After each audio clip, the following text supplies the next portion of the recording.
Hello! We are so excited to show you our native speech capabilities. Welcome back to the English journey. Today, we are exploring a concept that sounds like a contradiction, but is actually a secret to happiness. Less is more. My name is Anna, and I am here to guide you through the magic of a simple life. And I am Abel. I am so glad to be here with you, Anna. We live in a world that always tells us to want more money, more clothes, and more technology. Today, we want to talk about how to use English to describe the beauty of simplicity and why having less can actually lead to more freedom. That is such a wonderful way to introduce it, Abel. And I want to start by asking you something personal. When you look around your home right now, or when you think about your daily schedule, does it feel light and open, or does it feel heavy and crowded?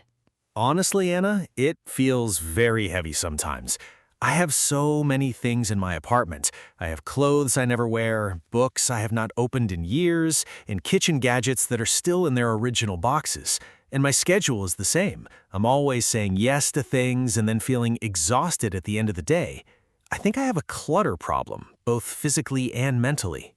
You are not alone, Abel. In fact, what you just described is one of the most common experiences for people living in the modern world. We are surrounded by messages that tell us having more is the path to success and happiness. More clothes mean you are stylish. More activities mean you are productive. More possessions mean you are successful. This idea is so deeply connected to our culture that we don't even question it anymore. We just accept it. We just keep collecting, buying, scheduling, and accumulating, and then one day we wake up and feel completely overwhelmed without understanding exactly why. That is exactly how I feel. Overwhelmed, and I did not connect it to the things I own or the commitments I have made. I thought maybe I was just tired or stressed about work, but you're saying the clutter itself is part of the problem. Absolutely. There's actually a lot of research on this topic. When your physical environment is cluttered, when there are too many objects, too many visual distractions, too many things competing for your attention, your brain works harder just to process what it's seeing. Your brain is constantly scanning the environment, even when you're not consciously aware of it. It's like having too many programs running on your computer at the same time.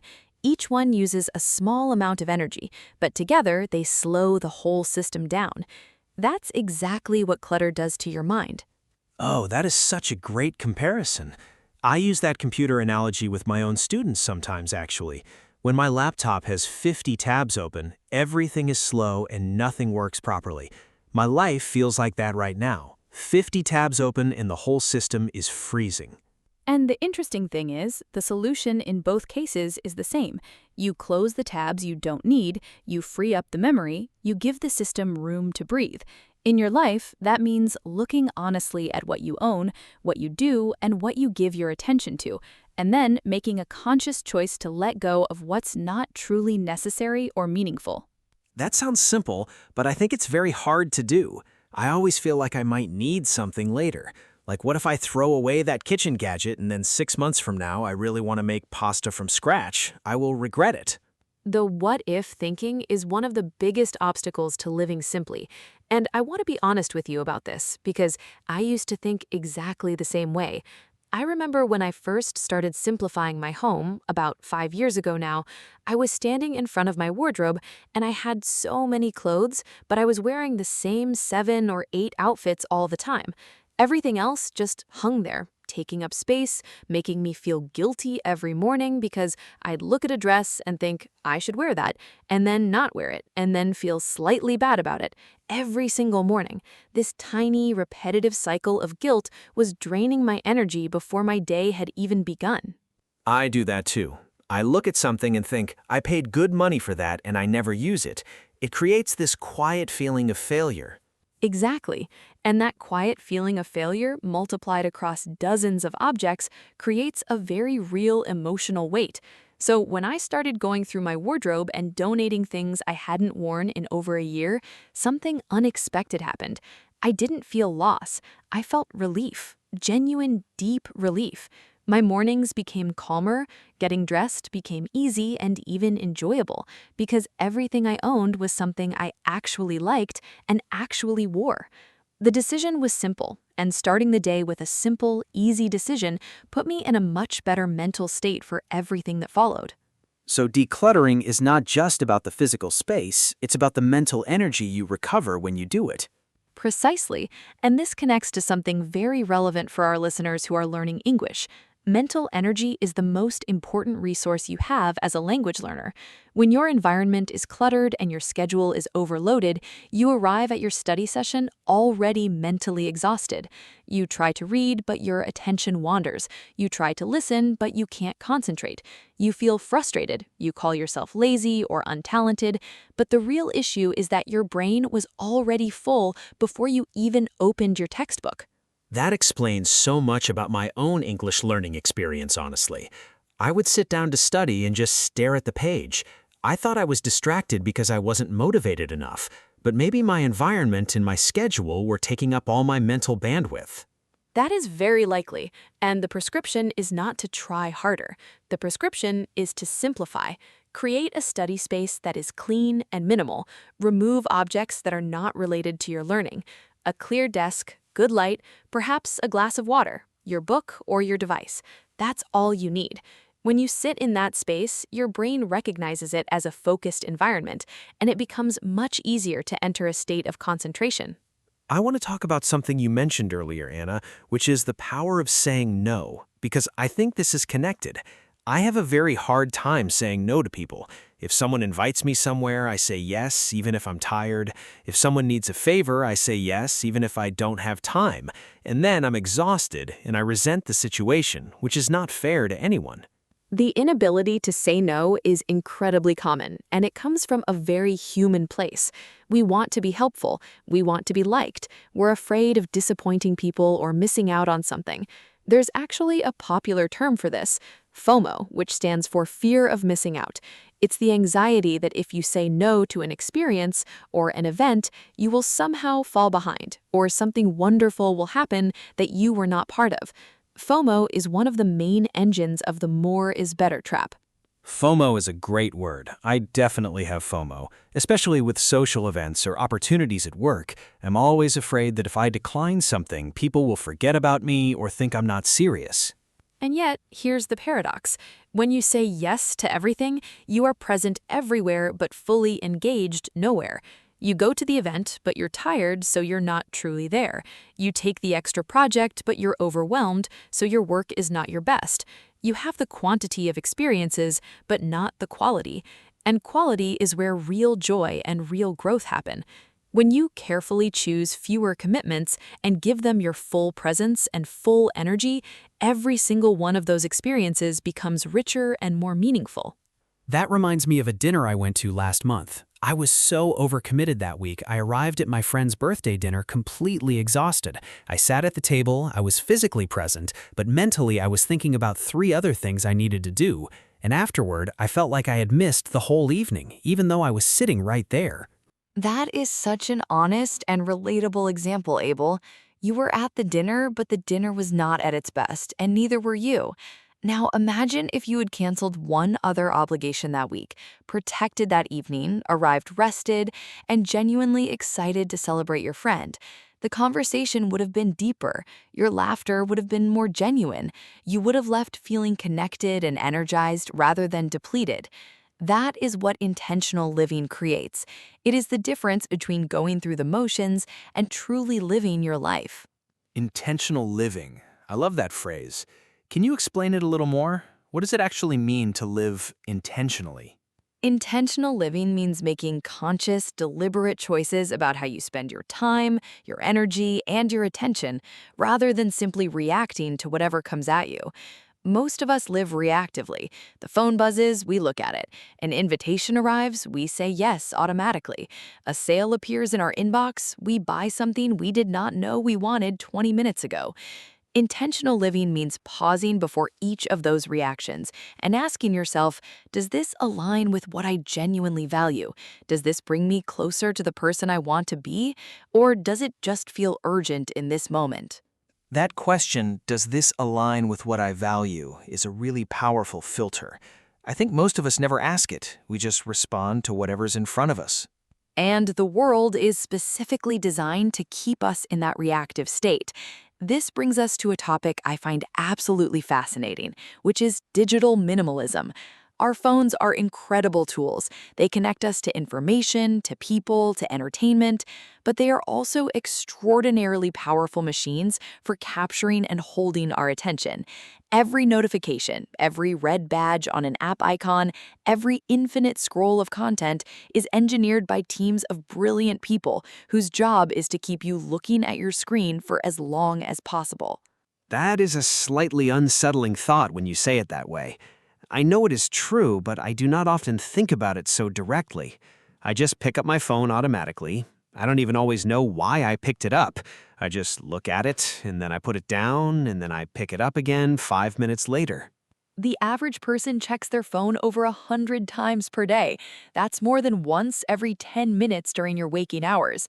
Each of those small interruptions breaks your concentration, and it takes approximately 20 minutes for your brain to return to a state of deep focus after an interruption.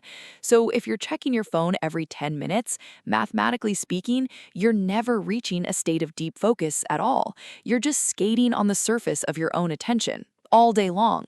20 minutes to recover from each interruption? I didn't know that.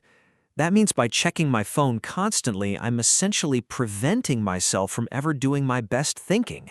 That is correct. And for an English learner, this is particularly important. Deep focus is exactly what you need to absorb new vocabulary, to internalize grammar patterns, to understand the nuances of a listening exercise. Language learning is not a passive activity. It requires sustained, concentrated attention. Every time your phone pulls you away, you lose that depth, and you end up with a very shallow experience of the language that does not stick in your long-term memory. So, what does digital minimalism actually look like in practice? How do you simplify your digital life without completely disconnecting from the world? It doesn't have to be extreme. You do not need to throw your phone into a river. It starts with small, deliberate adjustments. The first and most powerful step for most people is to turn off all non-essential notifications. You do not need a notification every time someone likes a photo, or every time a news app has a new article, or every time an email arrives. You can check those things intentionally at a time you choose, rather than being summoned by your phone every few minutes. That one change alone, removing notifications, gives you back an enormous amount of mental sovereignty. Mental sovereignty. That's a beautiful phrase. The idea that you're the one in control of where your attention goes. Exactly. Another practice is to designate phone-free times in your day. Perhaps the first 30 minutes after you wake up, you do not look at your phone at all. You drink your coffee, you look out the window, you let your mind be quiet before the noise of the world comes in. And perhaps the last 30 minutes before you sleep, the same thing. Your brain needs time to wind down, and scrolling through stimulating content before bed is one of the main reasons so many people sleep poorly. I am very guilty of the late night scrolling. I tell myself I'm just going to check one thing, and then somehow 45 minutes have passed and I feel even more awake and restless than before I started. That's the design working exactly as intended, and you're losing your sleep quality, your energy the next day, and therefore your capacity to learn, work, and connect meaningfully. It's a cascade of small costs that add up to a significant reduction in the quality of your daily life. The simple act of putting your phone in another room at night could genuinely transform your mornings. I want to shift to something that is very specific to our listeners, Anna, which is applying the less is more philosophy to learning English itself. You mentioned something earlier about vocabulary, and I think this is so important because many learners feel pressure to know as many words as possible. This is one of my favorite topics, and I think it is genuinely liberating for language learners to hear. There is a common belief that to be fluent in English, you must have an enormous vocabulary. Learners often try to memorize hundreds of new words every week, using long lists, flashcard apps, and complicated systems. And there is a certain logic to it. More words should mean better communication, right?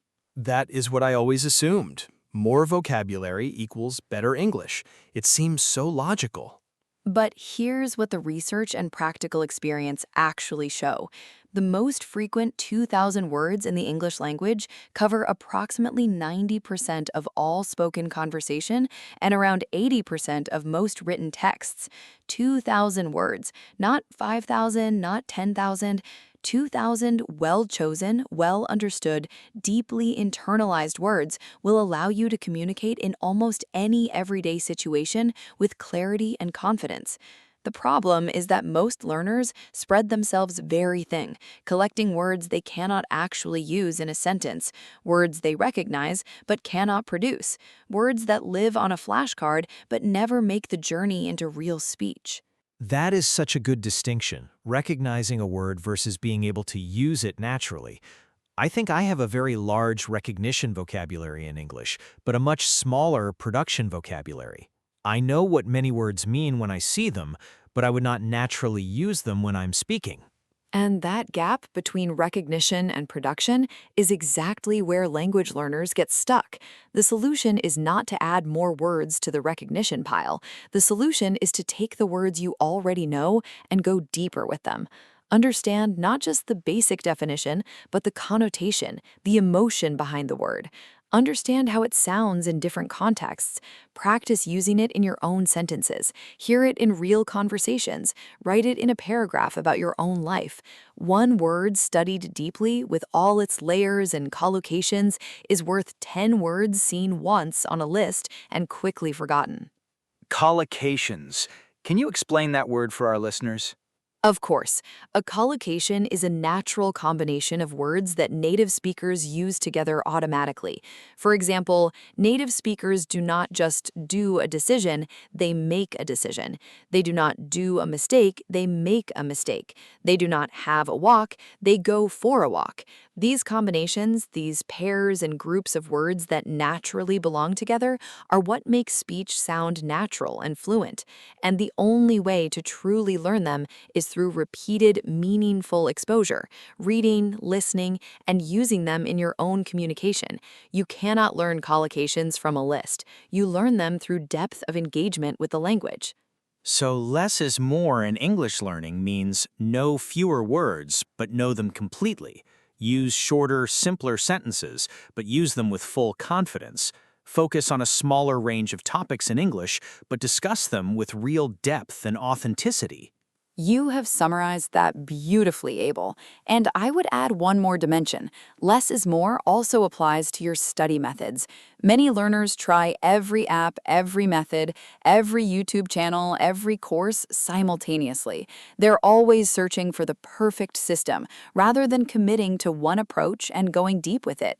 The learners who make the most progress are usually not the ones with the most resources. They're the ones who chose one or two good resources and used them consistently with full attention over a long period of time. Consistency and depth over variety and distraction. That feels like a theme running through everything we've talked about today, whether it's our possessions, our schedule, our digital habits, or our English learning. The answer is always to go deeper with less, rather than spreading ourselves thin across more. That's the heart of it, Abel. And I want to bring us to perhaps the most important dimension of simple living, which is the ability to find beauty and contentment in the small, free, ordinary moments of life.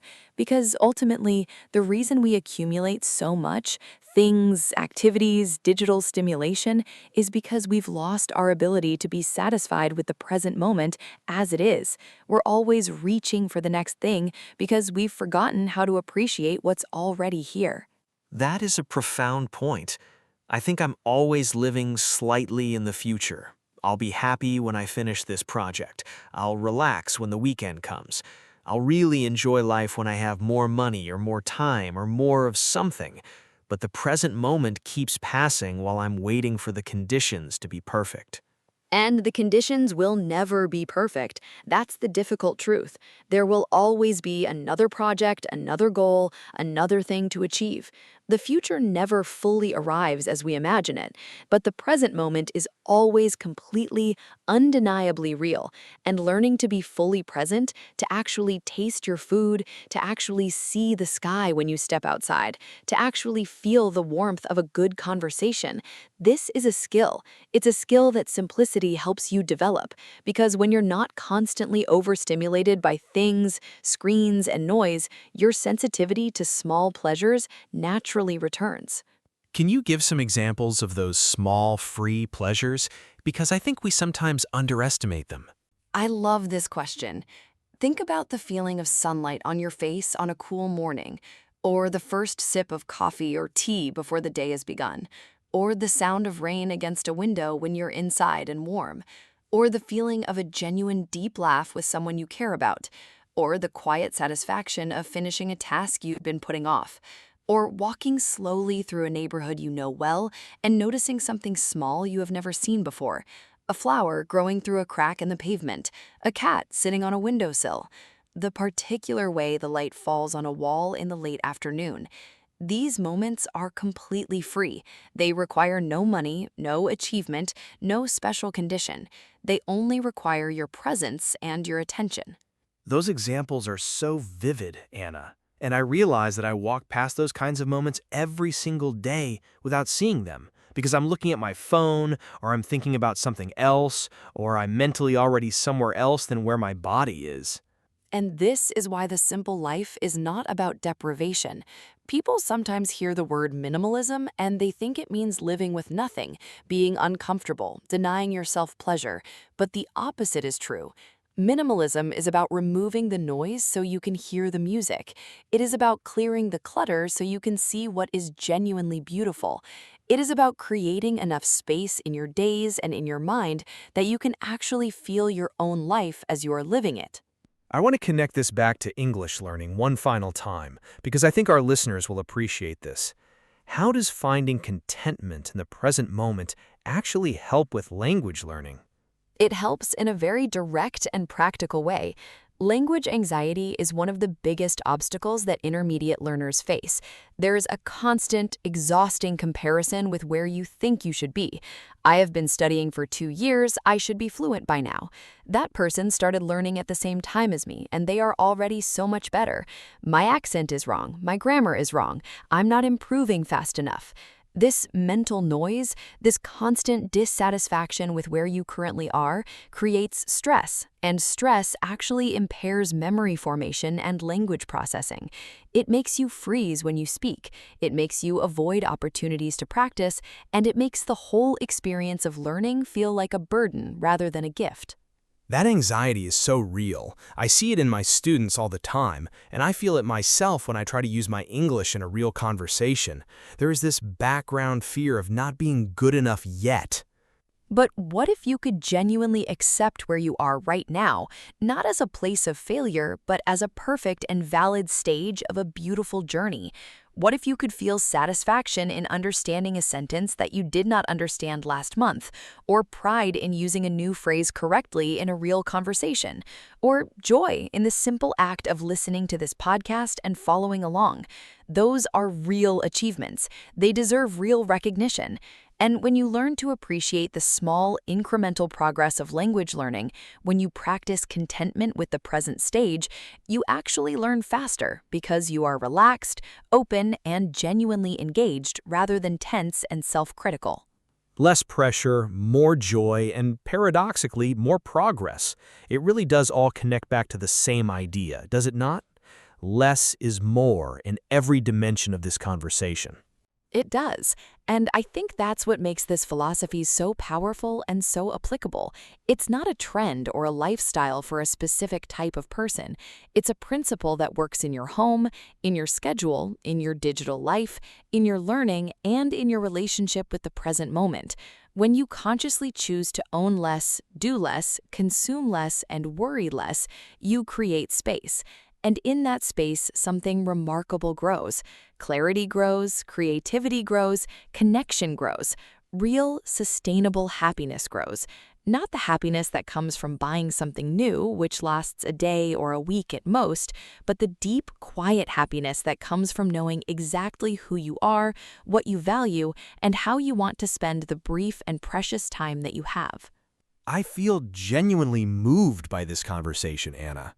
I came in thinking about clutter as a practical problem. Too many boxes in my wardrobe, too many apps on my phone. But we've talked about something so much bigger. We've talked about attention, about choice, about the courage to say no, about finding beauty in ordinary moments. These are not just ideas about tidying up. These are ideas about how to live.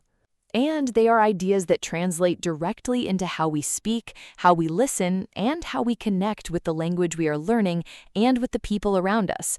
A simpler life creates a quieter mind, and a quieter mind is the most fertile ground that exists for genuine learning, for deep conversation, and for the kind of fluency that is not just technical accuracy, but real human connection through words. For our listeners who want to begin this journey, what is one single small step they could take today? Not a huge transformation, just one gentle beginning. Choose one small area of your physical space, a single drawer, one shelf, the surface of your desk, and spend 20 minutes removing everything that is not useful or genuinely meaningful to you. Don't think about the whole house. Don't try to transform everything at once, just that one small space. And then sit in front of it when it's clear and notice how your body feels. Notice the small exhale of relief. Notice the quiet. Let that feeling be your teacher, and let it show you what becomes possible when you make room for it. That is such a wise and achievable starting point. And for our English learners specifically, I would add this. Choose 3 words from today's conversation that felt new or interesting to you. Don't write down 20 words. Choose 3. Write each one in your own sentence. Use each one in a conversation this week. Go deep with 3 words and let that be enough. Because it is enough. It's more than enough. The journey towards a simpler, more intentional, and more joyful life begins not with a dramatic gesture, but with a single, quiet, courageous choice to say, "This is enough. I am enough, and what I already have in this moment is already beautiful." And that, perhaps, is the deepest and most important English sentence any of us will ever learn to truly mean.